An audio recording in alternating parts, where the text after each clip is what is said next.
the maintenance of peace and international security remain high on the world agenda. Many conflicts have been brought to an end thanks to the prompt intervention of the United Nations. Others are still persistent, and new forms of instability and violence have emerged.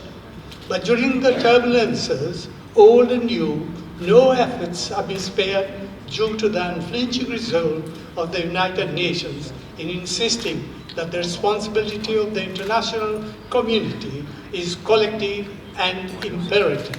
There are still some areas where much remains to be done.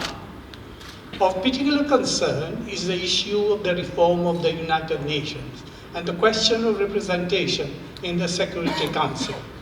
I share the view that a comprehensive reform of the UN Security Council, where Africa, Latin America, and SEADS are adequately represented, has to be undertaken and completed as soon as possible.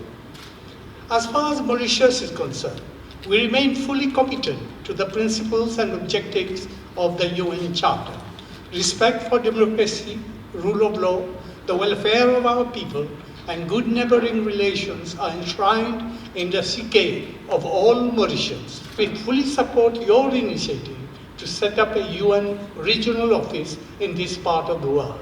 Moreover, Mauritius is indeed honored by the vote of confidence you have put in our President, Her Excellency, Mrs. Amina Garib Faki, to co-chair the high-level panel on water in support of the implementation of the Sustainable Development Goal on water and sanitation. This is the first time that Mauritius has been bestowed with such an international responsibility. This may be the last year of your mandate, but your sense of commitment and your conviction in the United Nations, being the organization to address all pressing world issues, continue to inspire you to pursue your work. Moi bien content visit sa jolie pays, Maurice. Mauritius may be on the front lines of climate change, but you are also on the front lines of climate action. I warmly congratulate Mauritius for being part of the 15 pioneering countries that not only signed the treaty, but also ratified the Paris Agreement on climate change on the same day. You are setting an example for the world. Mauritius is a vibrant democracy, and I am pleased to see a woman as the head of state and another woman as a speaker of the National Assembly.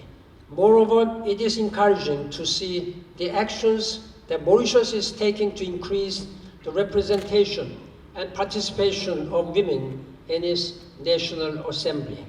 It is also important to recognize the many steps taken by Mauritius to eradicate pockets of poverty and inequality by developing its Marshall Plan against poverty. The political stability in Mauritius, along with this economic strategy, has contributed to helping Mauritius become an upper middle income country.